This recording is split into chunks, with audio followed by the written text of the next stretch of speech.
ఇది జీలకర్ర బెల్లం. ఇవి రెండు వేరు చేయలేనంతగా కలిసిపోతాయి. పెళ్లి తర్వాత భార్యాభర్తలు కూడా జీవితాంతం అలా కలిసి ఉండాలని ఇవి తలపై పెట్టిస్తాయి.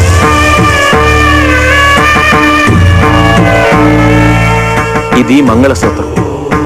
మంగళం అంటే పవిత్రత, సూత్రం అంటే తాడు. ఇది మెడలో పడగానే పెళ్లి అగ్ని కంటే పవిత్రం అవుతుంది. పుట్టింటికెళ్తే అత్తారింటిని, అత్తారింటికెళ్తే పుట్టింటిని మర్చిపోకూడదనే రెండు బొట్లున్న తాళిని మెడలో కట్టిస్తారు. తలంబ్రాలంటే తలపై నుండి రాలిపడేవి. ఆ ఇంట్లో సిరి సంపదలు కూడా అలా వచ్చి పడాలనే తలంబ్రాలు పోయిస్తారు. 7 అడుగుల్లో ప్రతి అడుగుకి ఒక అర్థం ఉంది. మొదటి అడుగు అన్నపానాల కోసం, 2వ అడుగు సుఖ సంతోషాల కోసం, 3వ అడుగు వ్రతాల కోసం, 4వ అడుగు సంతానం కోసం, 5వ అడుగు సంపద కోసం, 6వ అడుగు పాడి పంటల కోసం, 7వ అడుగు సఖ్యత కోసం.